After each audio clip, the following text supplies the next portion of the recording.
Maybe you should go and do some contemplating. Right reasons, right reasons. Me and pretty girl for all the right reasons. Right reasons, right reasons. Me and pretty girl for all 4 reasons. I'm the Bachelorette, and I'm rapping to you poolside. Here to find true love. Hi, this is Rachel McElroy. Hi, this is Griffin McElroy. And this is Rose Buddies. This television show is a wild, hot toilet mess. And I want to wallow in it like real monsters. That was beautiful.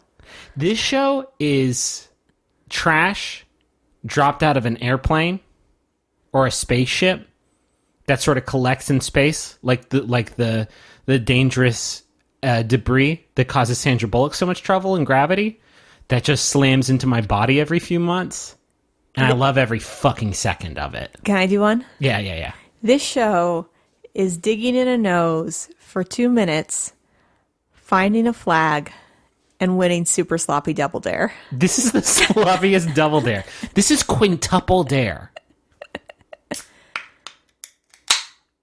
Yeah, you heard that right, ladies and gentlemen. Griffin has a new beverage. You want to talk about it? I don't know that the Boulevard Brewery Company Ginger Lemon Radler is going to be my go-to buddy. First of all, it's an alcoholic beverage, so you don't get the health benefits that a Super Water Zero gets you.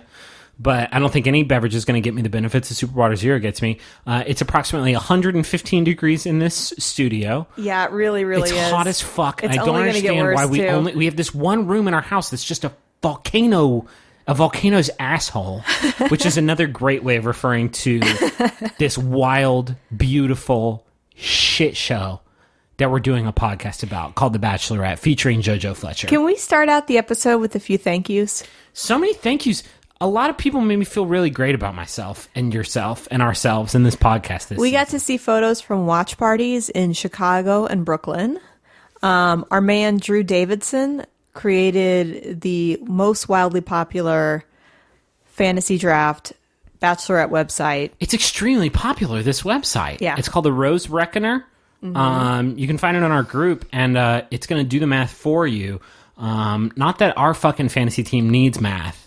Because, I'm pretty sure Rachel and I know maybe more about love than anybody that's ever Well, lived. I don't know that we can get so cocky because this is the first season that I felt like we've really had a shot. We've really obliterated it. Yeah. Anyway, this is if you're new, and that's a possibility because this is the first episode on the first. We're recording this immediately after. By the way, thanks Dancing with the Stars. Thanks Dancing with the Stars. Really pushed it back. No for one gives us. a fuck about you Dancing with the Stars, except for I care about Neil, and I hope Neil's doing well.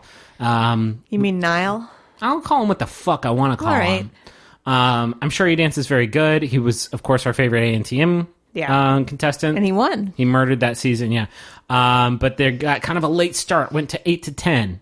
And 10:30 is about when you and I like to retire to the bedroom to make our own hot garbage.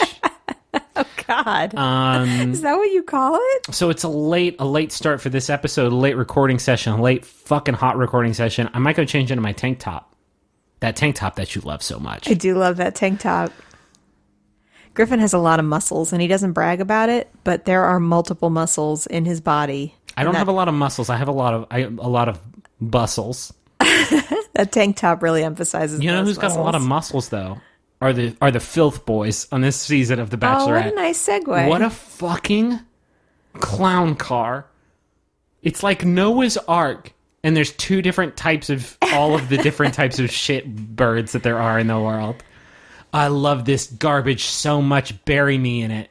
All right, so JoJo montage, bikini. That's a beautiful last name, by the way. I guess it's of Iranian descent, because that's like where her family is from. JoJo montage. That could be like a Bond. Griffin, if we keep up at this pace, we're going to be at like midnight. I don't got shit to do tonight, do you? Well, You'd like to sleep. You'd like to I would. retire. Okay, JoJo on the beach in a bikini. There's seagulls. There's a lifeguard station. She's looking out at the water. She's thinking about love. And Very then- good summary of all. I mean, what's there to say about JoJo? You know her, you love her. Yeah. I guess just like before we even started the episode, you were kind of cool on JoJo. I was a little bit warmer on JoJo than you were. Yeah. I feel like this episode was a good sort of shot across the bow for JoJo. I mean, maybe. All we saw was her reacting to things, which can give you a good That's hint. the whole fucking thing, though. I need to see what her initiative looks like. We also got a nice scene with JoJo meeting up with former Bachelorettes, including Caitlin and Allie and Dez. I did not watch Allie's season. Wasn't familiar with her brand of wisdom. Although she dropped a nug that I was a big fan of, where she said, "Don't focus too much on the front runners that first night. Sort of put them on the back burner because they're going to be there week 2, and instead try and do a more holistic dude search experience." Not sure that she followed that exactly. In fact, I would say that she didn't follow that at all. I feel like the front runners of the season are very well established, and we have all of them on our team. Yeah, they discuss a wide range of popular Bachelorette topics, which include, do you kiss on night 1? How do you know if it's love or lust? And are you ready to get engaged? Caitlin, who had been on her season, that must have been uncomfortable. Yeah. Been, if you remember the Axeman, his final target, that final heart that he laid up on the guillotine and he chopped up real good, was JoJo's. Mm-hmm. Caitlin also had a taste of that particular brand of medicine. And she said Ben told 2 different ladies, I almost said men, that would have been a cool season, that he loved them, and you were the second one. You came in second place, so you didn't get the benefits of that love. Are you going to do that to the boys? JoJo said, no, I'm not going to do that to the boys. I'm not going to tell 2 boys I love them. We'll see if she can keep up with that. Yeah, right. And then it's JoJo getting ready in a long nude-colored sparkle dress. She favors the nude color sparkle dress. Everybody at our watch party agreed her hair looked incredible. She looked incredible. Yeah. It was across the board. Stunning one might say. A stunning night. Count the stars on JoJo's bod. And then flecked with diamonds. And then it's time for limo exits. We're moving fast because once the boys show up, things get rowdy doody. I like that. So I took notes alphabetically. I did not go in order. Maybe not the best way to take of notes. limo exits. I know. But I will say that the first person... Drop on me the guy lights. Well, there were also some montages. So select gentlemen received a little backstory. The vignettes. So, for example, Christian, you get to see him training at the gym. Christian was, of course, the fellow whose 3 goals are the best 3 goals that a human could ever aspire to, which is making Mark Cuban proud of you, going to space, and then getting moon rocks for your dumb grandchildren. Christian gets up at 4:30 every morning, goes to the gym, did not have a relationship with his father because his father's family was racist. He is of mixed race. Yes, he is a man of color, and he takes care of his 2 brothers. He seems like a fucking winner. I love that dude so much. Yeah, he seems like a good guy. If he had hit it off with JoJo just a little bit more, I was antsy to draft him, but I didn't see that spark there on Forge. Our boy. Are you talking about Jordan?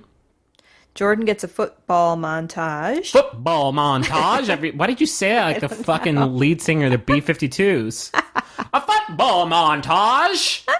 Everybody, it's a football montage. All of the kids playing pigskin in the streets. Hand me the ball, I'm going for a beach touchdown.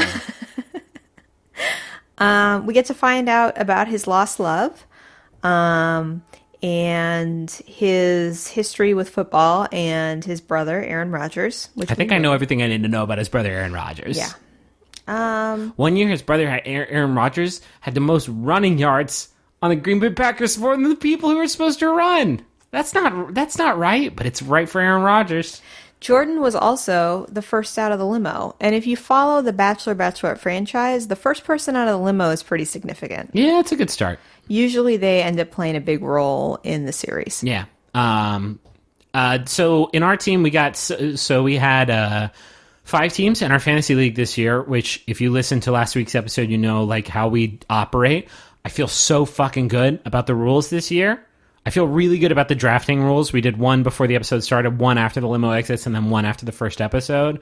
And like, I feel like that's the only way to draft from now on. Yeah. Because it's like such a smart way to do it, because you have more information each time you do it. And so like the value judgment is different each time. So somebody you think like, oh, I've got to have before the episode starts, by the end of the episode, you might say, oh, that first pick sucks. But yeah, Jordan was like the hot commodity before we even got started, because the line of logic there was like, he's a fucking like the best NFL quarterback's brother. That's probably going to win you some points. But I think he's got some game on his own. Yeah, no, he definitely does. That was our first pick. We lucked out. We were the second team to lock him down. Yeah. Go Jordan. Jordan, I'm rooting for you, buddy.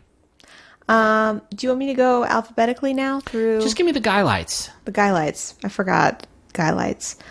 Because there were a lot of boys that like just got the lumped in treatment when like one of the shittier boys was like, I feel like a lot of these dudes are just like, here is a joke. And then it would show like 5 guys over the course of like 15 seconds who would like walk up and have some shitty gimmick.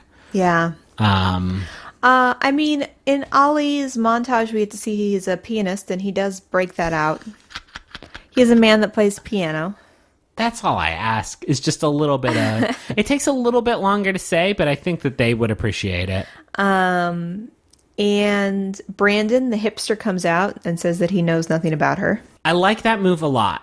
I'm just like, what's up? I don't know who the fuck you are. You prove yourself to me. Chad comes out, grabs both of her hands, will not let her go. Chad, you were a little aggressive there. Talks to her very, very closely. He did a full-blown, like, 2-hand grab, like he was operating the Sigourney Weaver robot at the end of Aliens. Did you just call her Sigourney Weaver? I had, like, 7 glasses of wine tonight. Christian, the one I was just referencing earlier, he shows up on a bike. Like, rides in on a motorcycle. A motorcycle, not like a Pee-wee's Big Adventure pretty cool. bike. That would have been fun, though. Like, hey, what's up? Sorry, I'm really fucking exhausted. Just kidding, I'm not. Because look at my body. I'm like Ninja Warrior ripped. Should we talk about Daniel's entrance? Here's the thing about Daniel. Daniel is the one who referenced the body similar to a Lambo. He's the Turbo Teen, definitely boy car. Definitely a man-shaped car who can transform when he eats spicy food. He is from Canada, which we learned. He jumps out the limo and says, "Damn, JoJo, back at it again with the next Bachelorette." So let's break that down. What's it called? You went to school for English stuff, right? Yes. For like a while. Yeah.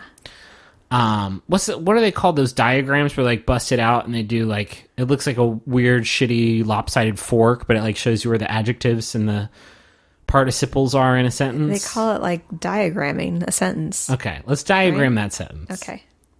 Damn, JoJo. That's easy. That's just like one little bit, and then it's got the exclamation point. It's its own little self-contained little nugget. Back at it again with the next Bachelorette. Again, doesn't make sense, because this is definitely her first time being the next Bachelorette. Yeah. Also, you've referenced a 600-year-old meme that was discovered in the Dead Sea Scrolls, Daniel. I don't think it's that old. I didn't. It's 150,000. Right. It was discovered on a cuneiform tablet. All right, Daniel, you can't. It's your name. You did the meme because it's your name, but then you said JoJo's name. If you're worried about whether or not JoJo got that reference, don't worry. She did not. Daniel gets the opportunity to explain it to her. Jesus, that scene made my fucking soul leave my body and astrally project into the sun. Shall we move on? Please let's. Okay. This first episode, by the way, thank you for listening to Rose Buddies. This first episode, if you're listening to it, it's going to be incomprehensible because we have like an unfathomable amount of ground to cover. Mm-hmm. The next one's going to be much more cogent. Let's skip ahead to James Taylor. Let's skip ahead. That's what I say every time I'm on Spotify. James Taylor comes out with a guitar, as you would hope, and sings an original song that he wrote for JoJo. It's a country song. I don't remember it, which by Bachelor, Bachelorette standards is actually very good. He says something about how she is in Dallas or Waco. We know it to be Waco, but I think it's Dallas for the purposes of the show. And how the Dallas boys didn't appreciate her. And how they must be crazy. Okay, yeah. Something like that. It's no Blindsided. In the pantheon of the Bachelor Bachelorette OST. She seems to feel it though. She enjoys She seems it. to feel it. Like he drops on her like, "You're from Texas? Yeah, I'm from Texas. Cool." Us Texas people, like we know. Like when I find out somebody's from like Green or Bastrop or Marfa or San Ann, as I call it. Yeah. Then I just get fucking psyched out of my mind. It's like, oh, dude, Schlitterbahn, and they're like, yeah, dude, Schlitterbahn, and then we talk about Schlitterbahn for like an hour. Just our favorite water slides and shit. Friday Night Lights, yeah, dude, Friday Night Lights, dude, definitely. And then we kiss. Griffin. I meet myself a Texas person. We start talking about water slides and Friday Night Lights. You're lucky if kissing's all we do. Let's move on to Jonathan.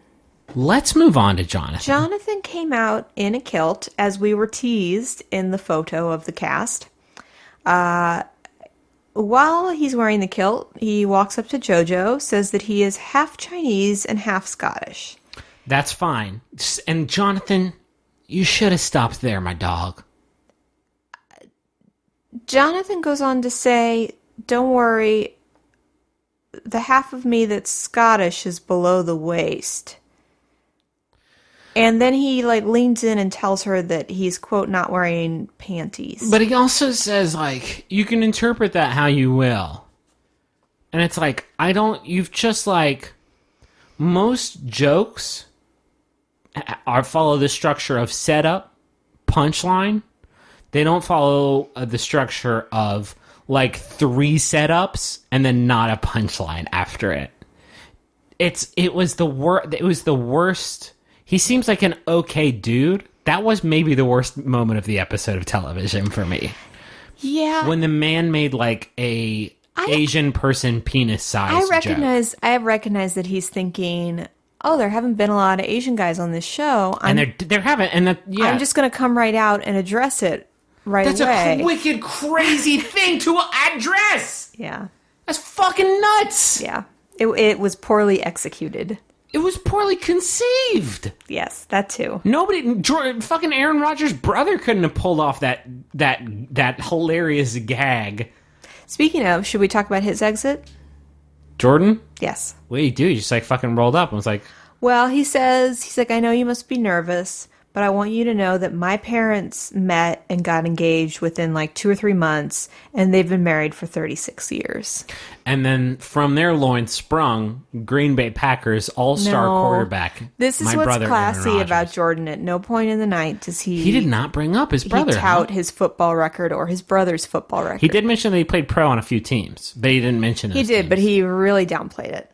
Was he quarterback? He must have been yeah, third string, right? I don't know. Why did he fucking quit, man? He played for the Vikings. I see the Panther. I don't know. We could have had another Manning family thing going, Rodgers v. Rodgers.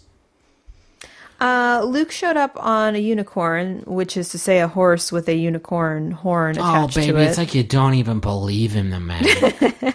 Look at me in the eyes. Do you believe in the magic? No. Do I believe in unicorns? No, I don't believe in unicorns. Oh, baby. Are you sure? I'm sure. I guess you've been all over the world. You've seen it all then, huh? I mean... You've just seen everything this world's got to offer you, huh? I've never seen Africa, but I believe that it exists. There's a man that shows up dressed as Santa. This is very good. His name is Nick. This was a wonderful, refreshing spring breeze. He's listed in the bio as Saint Nick under the screen. And I'm glad that everybody had an opportunity to really look inside themselves and say, just be really honest with themselves. And it's It's a great thing about this television show is that it has the opportunity to make you sort of confront things about yourself. Like you see certain reflections of your characteristics in the show. And so like everybody watching this had to like kind of peer within for a moment into their own little funhouse mirror and then say, do I want to fuck Santa Claus? Do I want to fuck Santa Claus? You think that's what everybody thought when they saw him? Like, wait a minute. Is this a good idea? And if so, which one would I want to do? The best thing about him being Santa Claus is he comes out with a bag of gifts and he goes, "Oh, Joe. This was wisely a well done, maybe the first piece of like excellent editing on part of the ABC producers. This was the like before the commercial like fucking to be continued stinger, and it was a doozy. Yeah, we all lulled when that happened. Jordan took it in stride. Jordan was like, "That's fucking great, man. You get a good costume going. You make her laugh." Like, yeah, I'm feeling. What Santa did he Claus. give her as a gift? He gave her a little box. I don't remember seeing what was in it. A card with his name, like his actual real non-Santa Claus name on it. By the way, I feel like we kind of danced around my question earlier, and I think the listeners are probably curious, which version of Santa Claus? Because there's that Miracle on 34th Street, like traditional-ass Coca-Cola Santa Claus, but then there's a lot of variety in there. There's a Tim Allen. There's a virtual Tom Hanks. Wait. From the Polar Express? Okay. There's many Santa Clauses out there to choose from. I lost. What, are you asking me which Santa Claus I find most sexually attractive? Yeah, I guess so. When you put it that's a kind of a blunt way to put it, but yeah. Don't be afraid. And none is not an acceptable answer. Of course it's not an acceptable answer. I mean, I guess I like old real beard Miracle on 34th Street. Yeah, that's not a bad one to go with. I mean, you gotta have a real beard. No, that's fine. But poor Nick B got real sweaty in that Santa costume. He got really sweaty, and there was a fucking amazing. Our friend Justin Minsker, I haven't seen him laugh that hard in a long time. He like lost control of his body because she like while they were like an hour and a half into the episode, it was their first time talking. She was sitting on his lap. She was like, "Let's see that face," and like took his hat and beard off for like a second and a half. And he like smiled this big, goofy smile. Goofy Santa's grin. And she was like, "All right." And then put the fucking beard and hat back on. I'm like, I think I prefer the digi Tom Hanks. Oh, you're yawning. You got to pick it up. I'm sorry. All right. And then there's kind of a hodgepodge that I'll just go through real quickly because they come up again.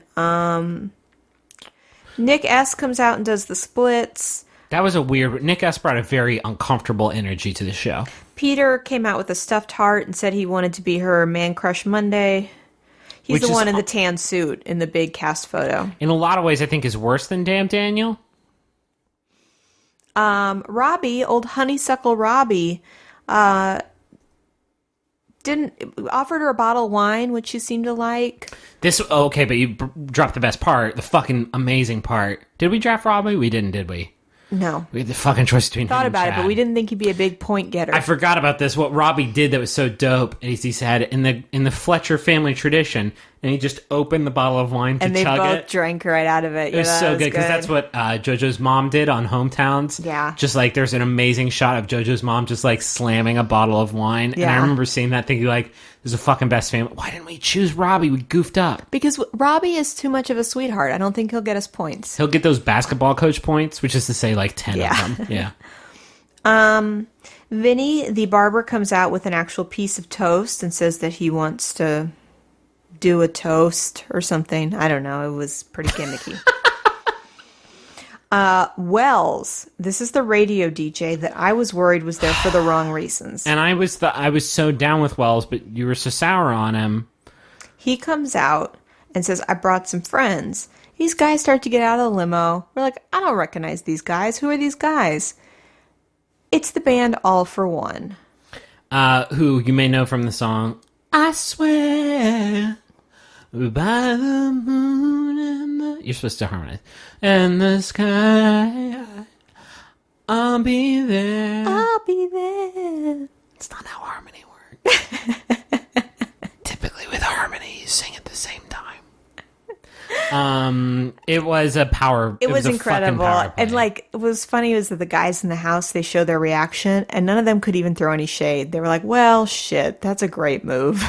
No, like, yeah, you can't beat that.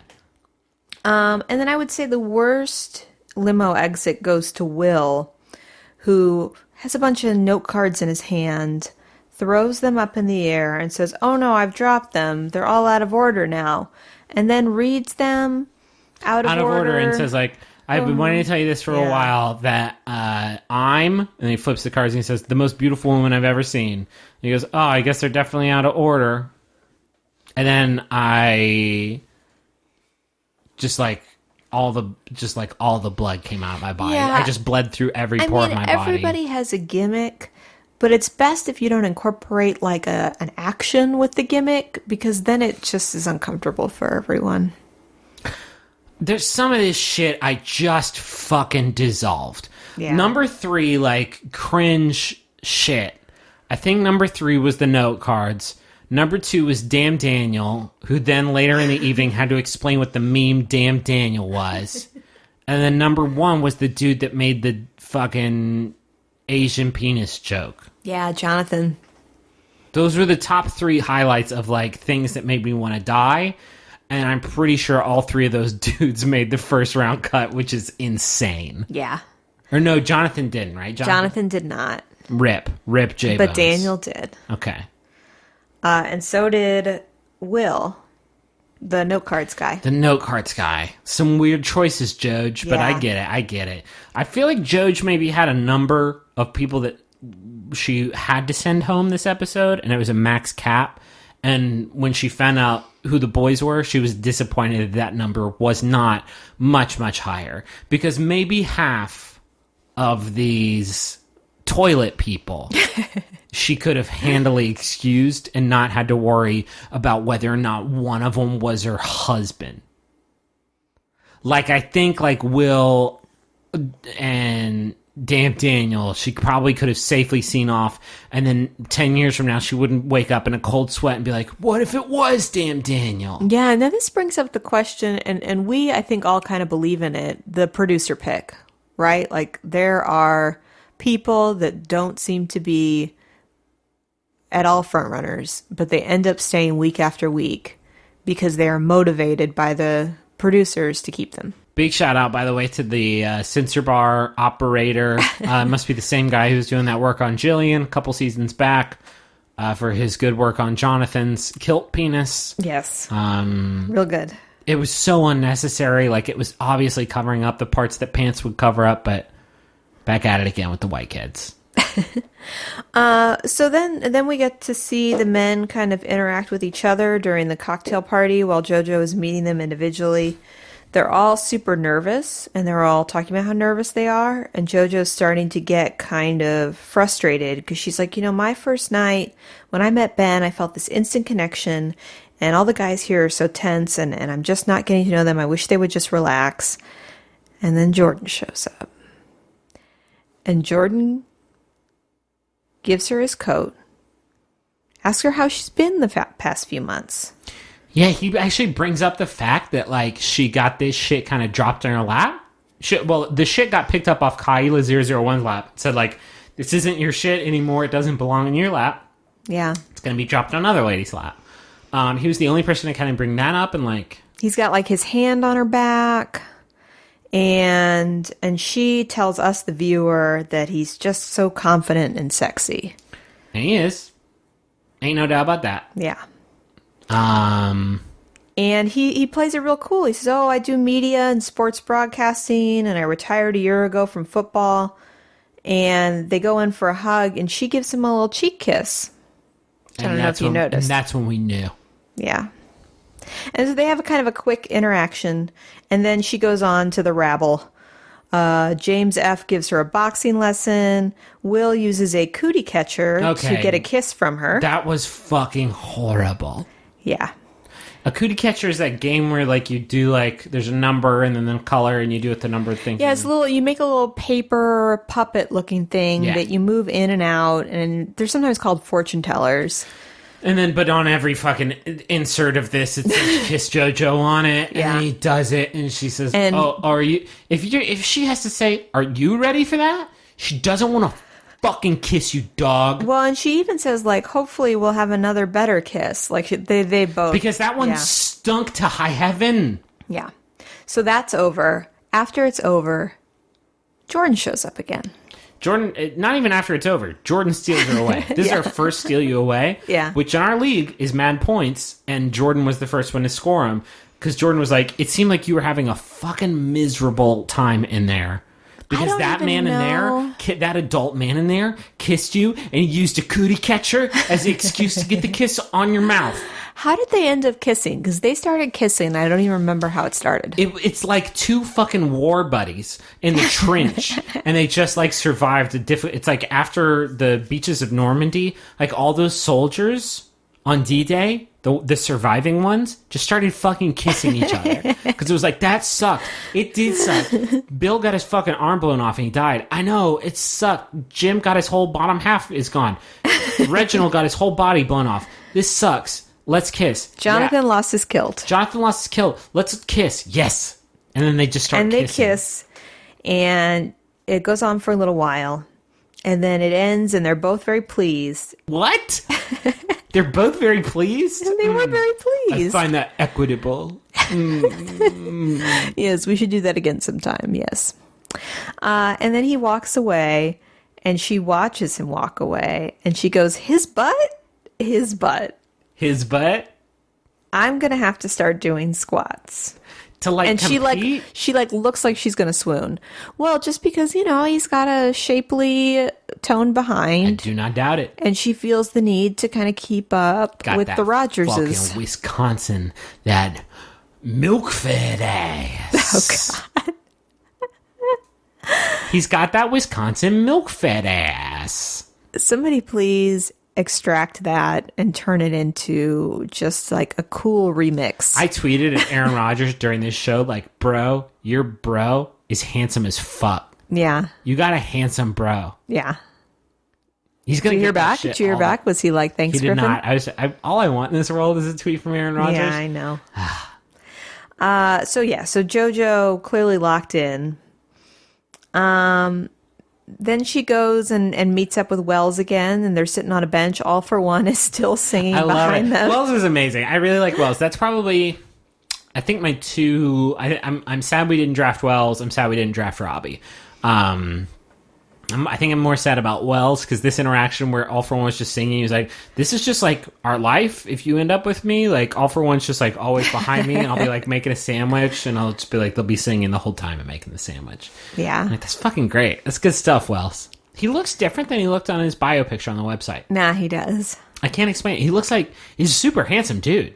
And I thought Can he I was tell super... you something? Yeah. I'm still not convinced he's there for the right reasons. Well, baby, he didn't bring up his fucking radio show. He didn't bring up anything. I'm sure he did, and they just didn't show it. Nobody brings out All for One and doesn't get asked a question of how did you get All for One here?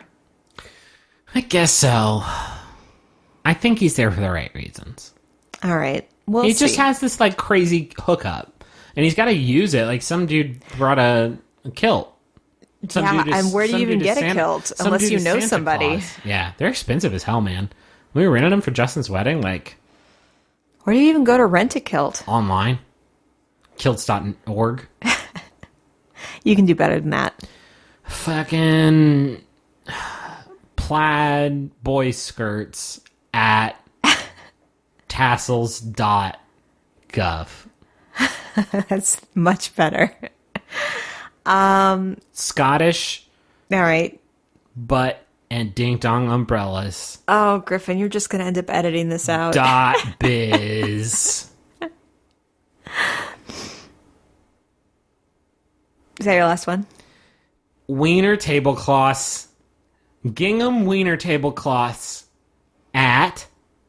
Websites don't have at in them. Yeah, I keep you have to doing it. fucking send an email to Gingham wiener tablecloths at rosebuddies.pizza. That's good. This next, JoJo sits down with Chad by the fire, and she gets very excited about Chad. And they have a conversation in which she comes away thinking that he's very vulnerable. And then Chad tells us, the viewer, if I'd wanted her, I'd have her. And then he starts telling us about how he's like the Ben, but he's a more rugged Ben. Yeah, this whole episode he's been talking like, I'm not impressed by any of these boys. Yeah, he's like... He's the villain. Yeah. Villain's gonna villain. He's the one they turn to Shad's gonna shad. after something crazy happens, and Chad just talks like talk shit. mad smack about anybody. Yes. And then Daniel explains, damn Daniel. This was the worst moment, and I've had some really bad moments in my life. He was like, hey, have you like been on the internet at all? And she's like, oh, is somebody doing like a damn JoJo YouTube? And she's like, No. totally out of her depth. And he's like, no, let me tell you about back it. at it again with the white vans. You know, there's a damn Daniel thing. And that was kind of what I based my thing for you on, was that.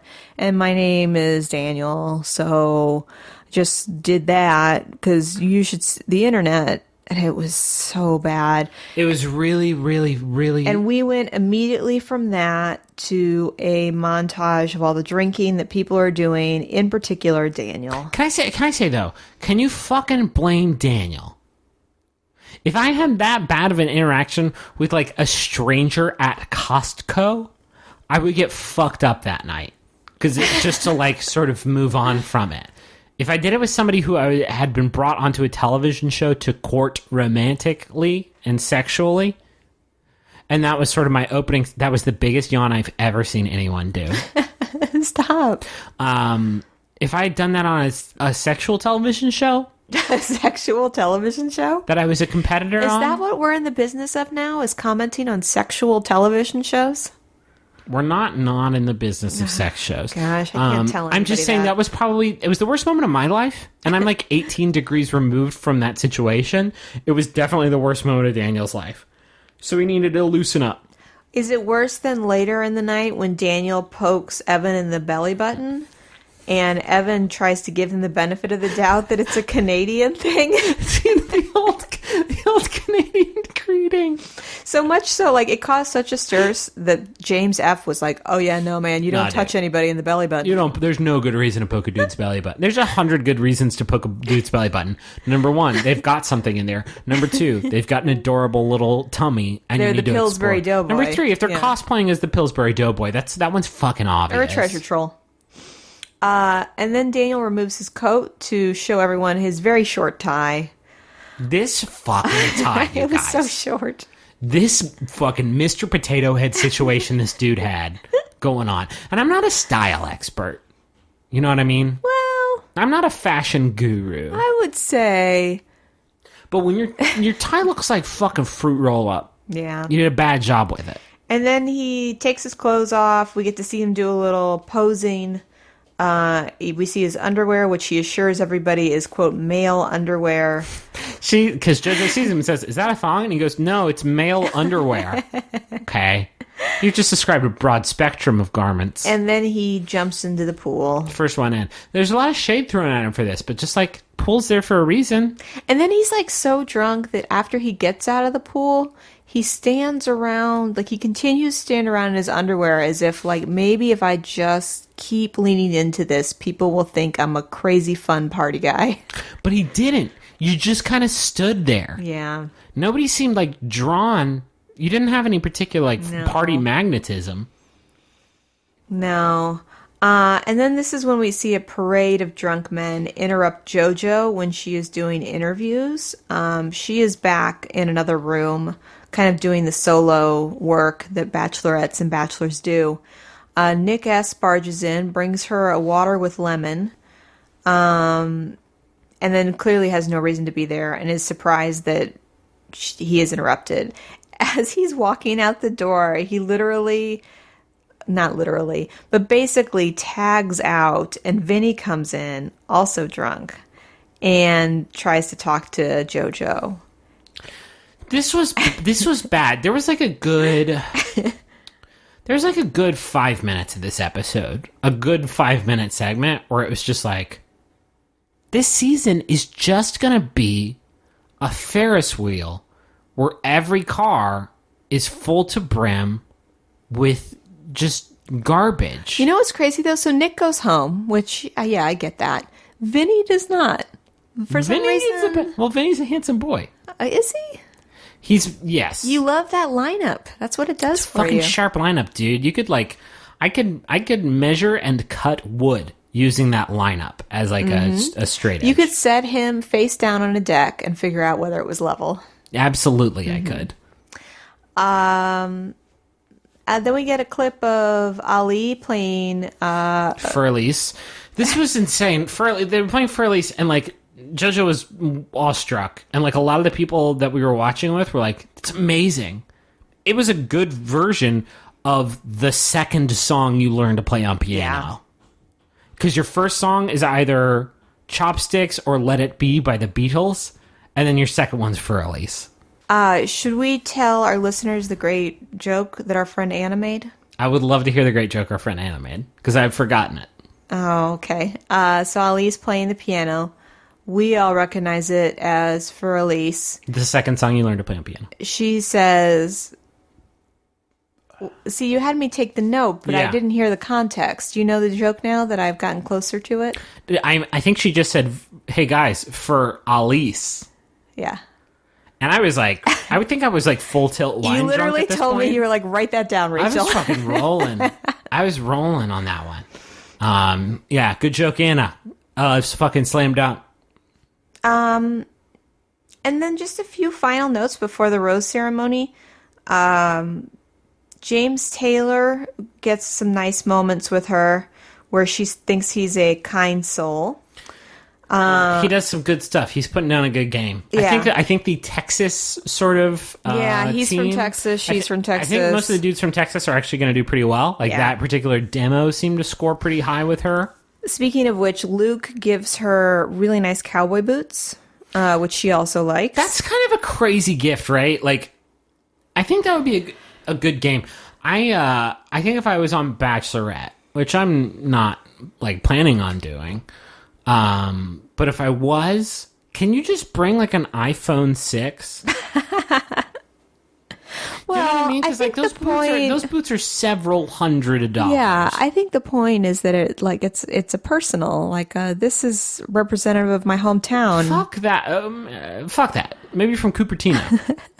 I'm from Cupertino. Here's an iPhone 7. Check this shit out. It's got Siri 2. I brought Griffin. My name is Rachel. I'm 34. I brought you a big screen TV Thank you. because oh my God. I know that you watch things, and I also watch things, and maybe with this big TV, we can watch them together. That's such a sweet thought. Does it do 4K? It does all the Ks. Oh my God. It does 8K? More Ks than you can imagine. It does 56K dial-up? Up or down? Up and down? Yes. Oh my God. What a fast little modem this little TV's got on it. Jordan gets the first impression rose. Of course he does. They No smooch. surprise. He's got that tight ass. Those fucking firm cheeks. And that defined, like, his cheeks are fucking firm. and He's like toned. Aaron Rodgers, but thinner, younger, with more hair. His butt's got those dimples that you know you want. We don't know that his butt has dimples. I can see it through those Yeah? dirty, nasty khakis. Oh, God. And then, don't even get me started on the crack. Do you think that's what ladies are looking for? Is not just like nice butt dimples? Well, you don't want one but that like a goes good up- crack? You don't want that crack to go too high. That would be crazy. But you also don't want it to be too deep, do you? Have you ever seen a crack that like goes up above Way the too butt? high, above the belt line, yeah. Why are you laughing? I'm just picturing a butt Or a crack is just that's like two long ears on a droopy dog. too long ears on a droopy dog. The crack goes up to like your fucking C4 vertebrae. And then we get a little bit of a scare because it's rose ceremony time. JoJo's standing there with a platter of roses. Daniel drowns. Daniel fucking drowns. And it is sad. You get scared because it's like, there's a body in the pool. And it's like, oh, it's damn Daniel. And it's like, oh, well, if anyone... No, Daniel is fine, and he gets to stay another week somehow. Somehow. Well, we know how. Those deucers. No, you know who shows up in his own limo is Jake Pavelka, Bachelor from the season of On the Wings of Love with Vienna, in which they had a very public, nasty Very breakup. bad breakup. Watch that again tonight just to sort of refresh my memory of who Jake was. Because you saw him and it was like, oh, there's Jake Pavelka. I was like, oh, that name sounds familiar. And I Googled him. I was like, oh, that's right. This guy's a shit fire. Well, and his brother was also a trainer on Biggest Loser that one season. His brother was fine. Yeah, no, he was, but it was Jake Pavelka was just a rotten filth person. And so we worry, and the producers do a great job, because he comes out, and JoJo's like, he's like a really close family friend, like he's like a brother to me, and we are all getting super nervous, and he starts to say, I really want you to find love, and I think it's in that room. And we're like, oh. Fuck you, Jake. Fuck this show. Good. And he's like, I know you, and, and I know how you are, and just don't throw your walls up, and good luck. Turnabout's fair play. But this show is absolute. This was, I think I tweeted out a series of hateful things about the television show The Bachelor, Bachelorette at this point. Because this was the producers being like, hey, you know how we've done like this dumb shit every season for the past 4 seasons? This time we're just gonna goof on ya. Only this time it was like Jake Pavelka's 40s, late 40s. What would you say, early 40s? Yeah. No, he's out of the game. He's out the game. He's out of JoJo's game for certain. This was a bad bit. I think we all collectively breathed a sigh of relief because it turned out to be a goofy goof. Griffin made the point when we were watching, and it's true. It's become a trope where every season somebody comes back and says, "Oh, hey, you know what? I really have always liked you, and I want to vie for your love, and here I am." And so you're almost expecting it now. Last season, it was two of the women. There were 2 women who came back last season. Yeah, Amber was one of them. Amber and, oh shit, the runner-up from Chris's season. Oh shoot, what was her name? All I can remember is she was a virgin. And I know that's bad. Becca, yes. Yes. And the season before that, it was Nick V. And then the season before that, I forget, fucking weirdo Michael? No, fuck, that wasn't the same. It's happened a lot. Yeah. And so, like, they're obviously playing on that. But this was not even close to being sellable. Because, like, if one of the angles of this season had been, like, there's a 45-year-old dude, like, what? 45-year-old friend who she says is, like, her brother. An old family friend who's, like, her brother, who's, like... Although we know that she is very close with brothers. Maybe a thing for her. And that she likes older men. Because she would have sex with Santa Claus. I think that's shitty that she would hook up with Santa Claus, but wouldn't even give Jake Pavelka the time of day. We got to wrap this podcast up. All right, so who goes home? So Coley, the one who I thought looked like a character from Avatar, went home. In the arms. Keep going. Jake, not Pavelka, the other one, who is an architect. The architect. Jonathan in the kilt. You fucking had that one coming, bro, with your shitty badass jokes. Not badass in the good way, like literally the way asses are bad sometimes. Nick S., who got really drunk. You shouldn't have offered a shitty lemon water. That's where you goofed up. That's where you lost it. Interview time's private time. Peter in the tan suit. I don't even have anything to say about you, Peter. That's where you goofed up. And Sal, who I didn't mention earlier, who came out and handed her 2 blue balls and asked her to hold them on his limo exit, he also went home. Just fucking crying. Like, I don't know where I got it wrong. And allow me to put a clinic on for you, Saul. You made a balls joke coming out of the car where you come out to begin the show. Like, the Lambo guy got to stay. Damn Daniel got to stay. Vinny, who got drunk and interrupted her interview, got to stay. That lineup's so crisp. Your blue balls got you sent home. Your blue balls got you sent. Well, that's fine. And the other sad thing that you'll notice if you watch is these, especially when there are this many contestants, these cocktail parties go on so long that when the contestants are leaving, it is morning. It is daylight. It wasn't just morning. It was probably 11:30 a.m. Yeah. It was brunch time. They put all the lights away. There was no need. The sunlight was more than enough. They fucking got in the limo, got out of the limo, and went to Howard Johnson's for lunch.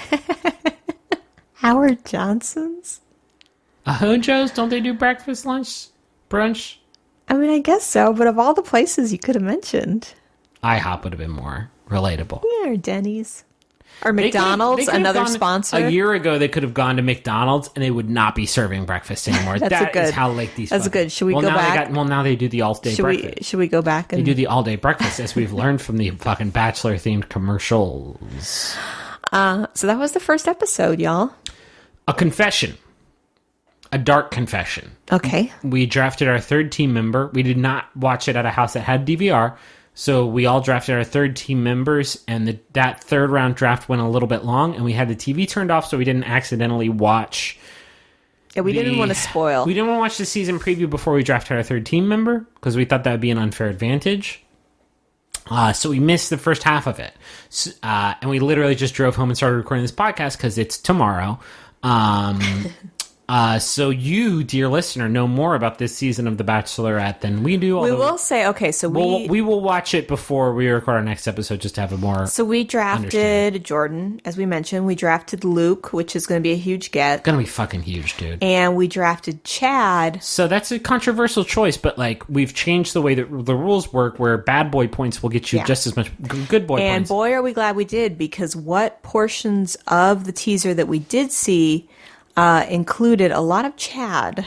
And I think I saw Jordan with like a busted nose or lip situation. I don't know that was Jordan. I couldn't tell. It was, again, we didn't have DVR, so we could not record it, but it's definitely Chad getting like in the fucking mix. Yeah. And we have like points for physical altercations. Yeah. So like the idea with this season is, and it was something we tinkered with last season. Last season was the first season where, based on Chris Plant's idea, to make the bad contestant points like a positive instead of a negative, we've leaned even further in that direction so that it's essentially an even playing field. Anything you do, good or bad, equal amount of points. So if you get somebody who's good with JoJo but bad with the rest of the boys, that's like two sources of income essentially. So I think Chad could pay off very well. I think we may regret not locking down the DJ.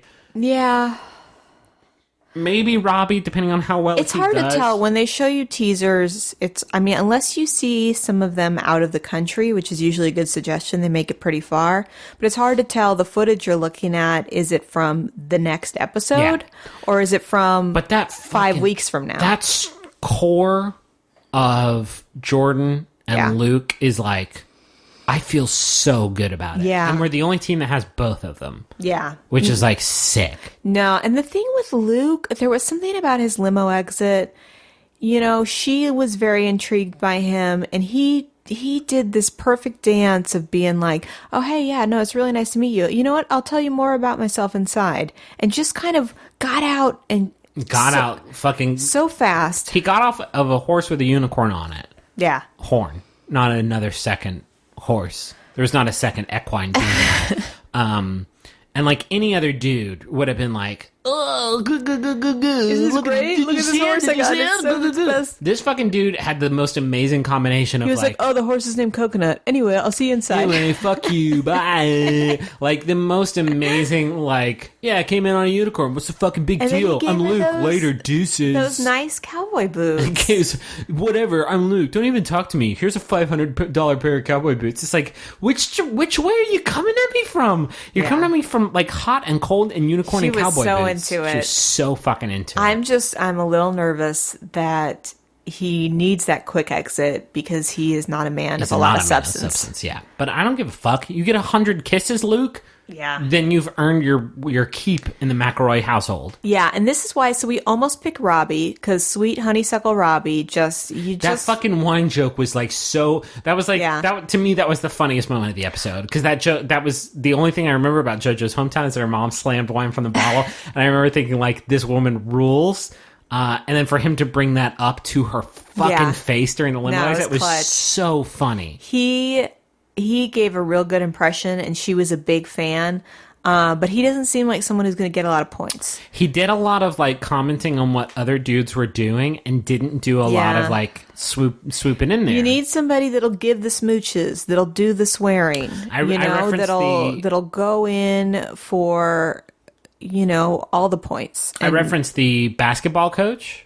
I think that's like the best sort of equivalent here. Yeah, what season was that? That was Caitlyn. It was Caitlin's season. You remember he did like the half court. He did like the half court behind the back shot. I thought it was even before Caitlyn. I think it was Caitlin's season. Maybe Andy's, but I think it was Caitlin's season. Yeah, Brian was his name, and it was kind of funny, and he was like a super nice, like super sincere dude.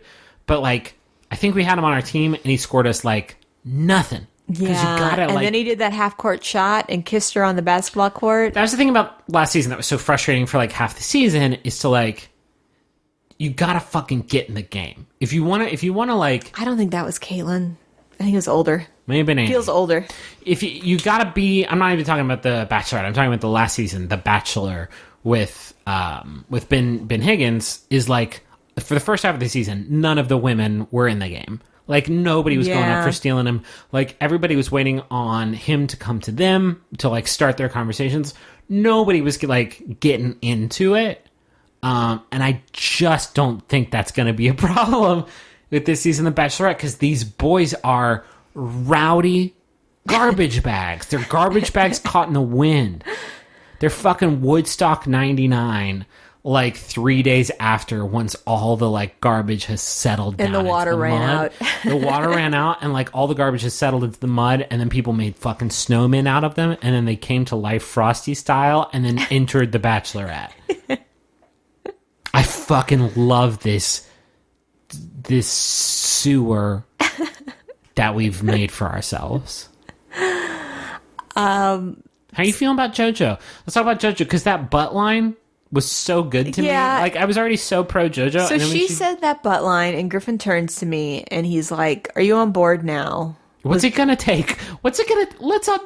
What's it gonna take? Okay. All right. You want to know? Yeah, I want to know what's it gonna take. It's more than just a butt line. Anybody can say a butt line. Those balls, man, they're so cool. I'm JoJo. I need somebody who, makes some moves, makes some choices, some tough choices. Okay. B, a little sassy, gets a little sassy. I think she's gonna get a little sassy. Well, I need to see it. No, but look, 1, 2, 3, and then who's your favorite? 1, 2, 3. Oh, we've talked about this like multiple times. It's Emily. She's so sassy and so good and so sassy and won't stand for shit. And like knew what she wanted and like see somebody who knows her worth. Somebody that's like, hey, I deserve better. Yeah. That was Emily all over. Emily is so good. If you have not watched that season, it was a good season. It was the only season I think I've watched that ended essentially early. Because Emily was like, I don't want to do the proper, like, both of them propose to me thing. Like, I know who I want, and that's who I'm going to have. She's so good. And I think JoJo's got potential. Yeah, I mean, she has potential. Caitlyn had potential, too. But they didn't. I don't think she was given the opportunity to let that potential shine. Maybe, I don't know if you feel this way, but I know for me, when I'm watching a woman in the driver's seat, like, I want her to, like, step up. No, definitely. And I don't know if you felt that way with Ben, and Ben probably fulfilled a lot of your expectations. Ben was very, very dry. I don't think Ben fulfilled the only like expectation. It was not one that I expected to have. Was just Ben did not like equivocate at all. Like that, we've joked about Ben the Axeman a lot. It's rare to see any like on either men or women who are just like, yeah, you're fucking gone. You're gone. You're gone, like robotic, like sorting hat style, just like cold one between the shoulder blades, gets rid of people that they know that they're not into. Ben sent you on your way, and not a lot of people do that. But that was like the only thing that he really had going for him. Emily was kind of full package. Emily might be my favorite, like, person to do this game. I got nervous in the bit of the teaser that I did see because it was a lot of JoJo crying. That's fucking all which these I'm not teasers saying are the same, is necessarily a bad thing, But I would have felt a lot better if there was some footage More of her. boys crying. Well, and putting the smack down. We may have missed that because we did miss most of the teaser. That's true. I will say every one of these season-long teasers is designed so that, and I'm sure if we went back and listened to that would have been the first episode of Rose Buddies, right? Where we talked about Ben's first episode. It's designed to make it look like somebody fucking dies. Like somebody just murders somebody else. The mysterious black eye that never surfaced in last season? Yes, that showed up in the teaser and then literally was never addressed during the actual... I started thinking about that when they were showing this teaser and there was like blood all over the place. This one's got to be... So it could be two different things, right? Okay, so we saw two different things. We saw a dude with blood on his nose and mouth. Let's break it down in 3 shots. Dude with no, because I think this is important, and I want to put my prediction. I want to put my stake in the ground right now. All right. We saw a shot of a dude with blood on his nose and mouth, who I thought was not Jeremy. Jordan. I don't think it is. We saw a fist with like blood and scratches, and like it looks like a punch wound. They punched somebody, and then it got bad. And then we saw a shirt covered in blood. I think the shirt covered in blood is a different thing from those other 2 shots. Like somebody got somebody like banged their head or something. There was like some sort of accident. I'm not saying there's not a fight this season. There might be a fight this season. Maybe they go on a painting date and somebody just gets red paint. I'm not, no joke. I would not fucking put it past this show. Or like an acting murder mystery kind of thing. They have a fucking spaghetti sauce date. Yeah. And then they edit that into the preview to make it look like somebody gets gut shot. Yeah, I can see that. That's what these teasers do. Yeah. It's never as dramatic as the teasers make it seem. I'm so excited. And I don't know if it's just because, like, we got a good group of buds together to watch it, or I love our team, or people are all over the country watching this show. People are all over watching the country. We got so many tweets from people who were like, I'm watching this for the first time ever. If ABC comes out and says this is our most watched season premiere ever, we'll know. We'll know. We'll know why. And you'll know what's up. Maybe it's I've had like 10 drinks tonight, but I'm feeling so good about this season. I am. I'm like genuine. I'm so excited. I like JoJo. A lot of these boys are just absolute hyenas. You are the sleepiest I've ever seen a single person. Please stop. Thank you all for listening to Rose Buddies. It's going to be an amazing season of television content. What are we going to do we'll be in town next week. We'll have an episode next week. Week after that, we're going to have to figure something out. Yeah, we will be traveling a little bit this summer. June's going to be batshit, but we'll get around. We'll never skip an episode. I may have to teach you how to record an episode, then we do one remotely. Oh, yeah. It's going to be fucking bad. Yeah, Griffin's going to be in LA for a week, and we will still have to record somehow. Yeah. So that'll be interesting. I'll walk you through it. I'll set it up. But yeah, I'm so excited for this season. Thank you all for joining us for Rose Buddies. I hope you're doing a fantasy league. I hope it's going well. Hot picks, I think, include definitely Jordan, definitely Luke. And also, you guys, if you watched tonight and were just miserable, like, feel proud of watching the first episode and don't feel like you need to continue. You don't have to pressure yourself. Just feel like I got to meet everybody. Rachel's saying this specifically for Lin-Manuel, who's been tweeting at me all night, like, my bones have left my skeleton jumped out of my body. This show isn't for everybody, and we understand that. Like I said at the top, it's a hot, wild toilet mess. But if you had a good time, you're just like us, welcome to the club. Welcome to the All Real Monsters fucking sewer society. But yeah, thank you all for listening to Rose Buddies. Thanks for sharing it. I hope you hang with us for the season. It's gonna be a fucking Frog and Toad's wild ride. You know, did Chris Harrison even come out tonight and say when you're ready? The least amount of this show he's ever been. Oh man, I hate it. 63 seconds. I hate it so much. I hate it so much. There was actually a really good bit where there's a Bachelor superfan who we think we had time to talk about, and now we can't because you just yawned for literally 12 seconds straight. And the Bachelor superfan got to meet Chris Harrison, and it was a really uncomfortable interaction. It was, but that was at the very end. That was post credits. That one's going to show up on the fucking Tide awkward moment, cutting the bleachable moments. The bleachable moments. Anyway, thanks for listening to the podcast. I'm Griffin McElroy. I'm Rachel McElroy. When you're ready.